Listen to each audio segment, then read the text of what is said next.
guys, I thought today we'd be doing a really fun kind of creative video where I'm going to talk about 3 of my probably not necessarily favorite but most popular original characters on TikTok and give a sort of where are they now thing. Unfortunately, my costumes are spread all over since I moved, so I can't do this in character or in costume, but I will insert a picture of each character I am referring to, and of course you can always see them on my TikTok.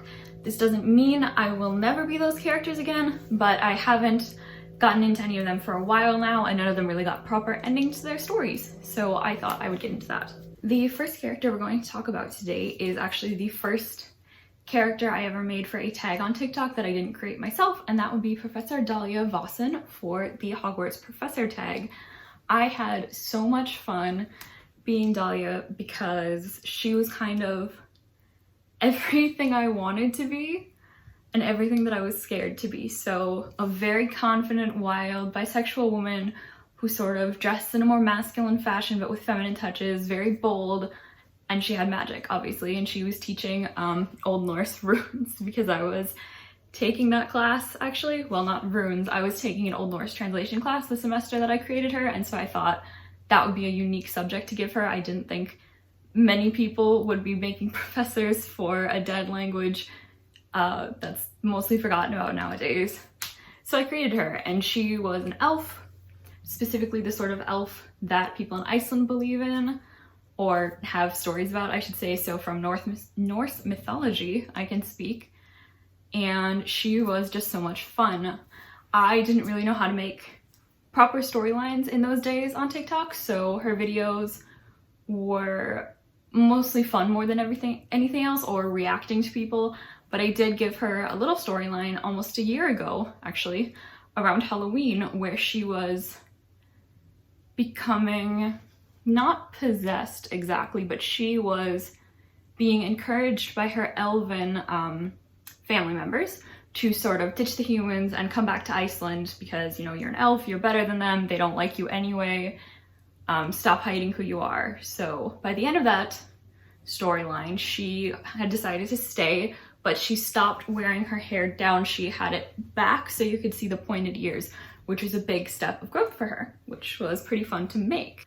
Then of course there was the whole Malekith battle and everything going on at the school, which Dahlia wasn't really a part of, but she got to witness it because I obviously wasn't one of the massive creators. And then her storyline just kind of petered out. I honestly don't remember the last video I made of her, but the professor tag dropped off for a while, and even though it's coming back now, I'm not sure I will jump back into it. I might. Part of me wants to, so we'll see.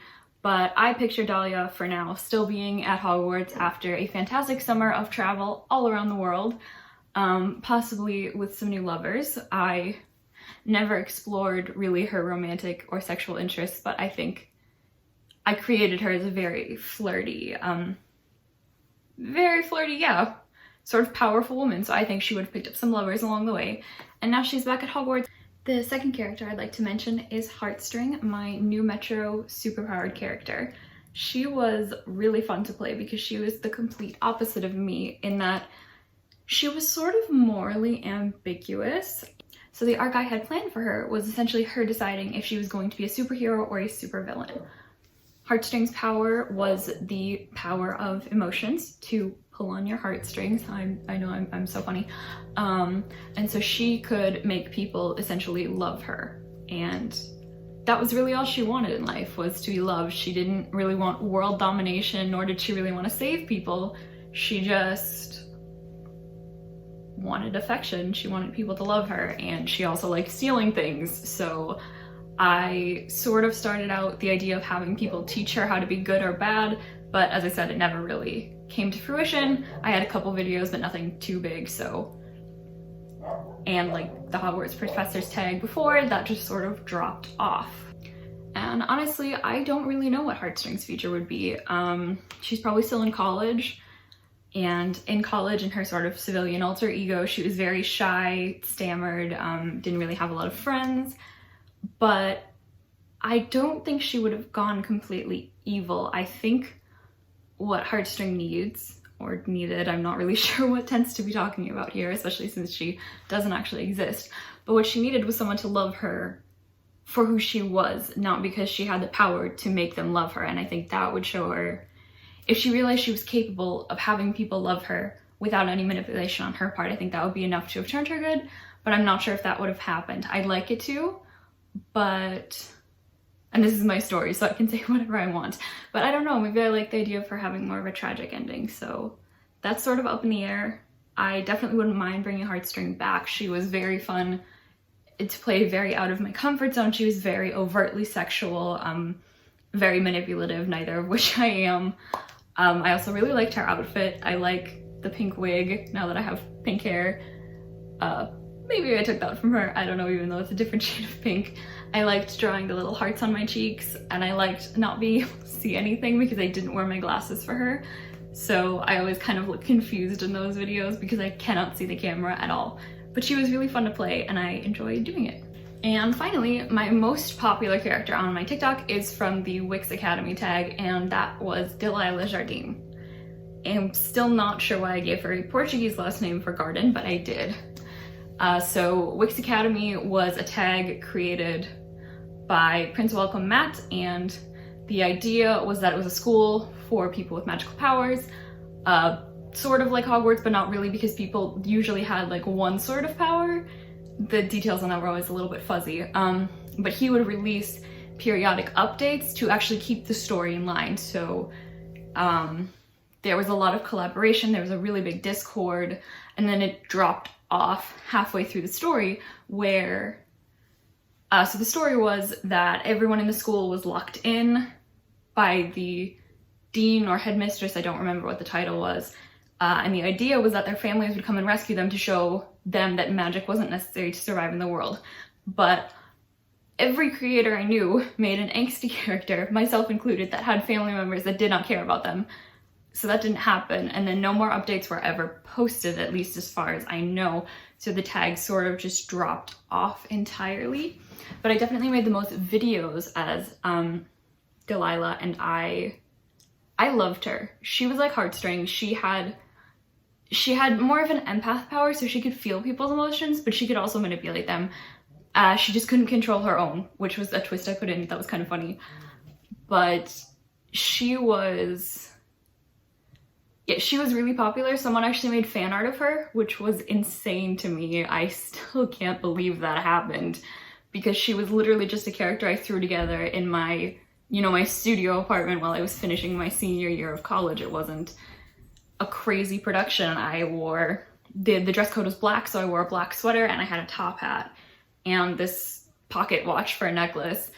But it was so fun to play her. She was really naive and really sweet, and in this tag was probably where I had the most like relationships with other characters, so friendships and trying to help people and getting up to, hijinks, and I loved it. If that tag came back, it's been a year, but I would go back into it right away.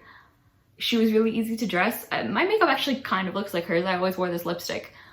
And she was just such a joy. She was so helpful. She was always cheerful. She was always trying to help people, but her emotions would get out of control sometimes, which is how I felt. And so for Delilah, my baby, I want her to have the happiest ending possible. So I think she managed to break out of Wix Academy on her own and went on to live a fabulous life with travel and more magic learning and just having a great time. Delilah was also the first character I created that used a wheelchair like me, and that was really vulnerable for me because up until that point I hadn't been. I obviously had been using a wheelchair, but because filming sessions were so short, I could usually manage standing and filming that way. So it was very vulnerable for me to show that side of myself, and I worried people would think I was faking because I don't always film in a wheelchair, and I still have these worries. But Delilah was in a wheelchair and people didn't hate her, people loved her. And that gave me the confidence to start having more characters that use wheelchairs, and even eventually I might have characters that hadn't been using wheelchairs start using them depending on how my body is during filming times. And that's okay, because that's just part of who I am. Thank you guys so much for watching. I hope you enjoyed this look into some of my most popular, long-standing OCs on TikTok. If you have a character that you saw me make on TikTok and you'd like me to talk about them here, please let me know. Or if you like this style of video, I know it's kind of all over the place, but I really enjoyed talking about my creations. I really do enjoy making characters and acting as them and things like that. So I hope you all are having a wonderful start of autumn, and I will see you soon. Bye.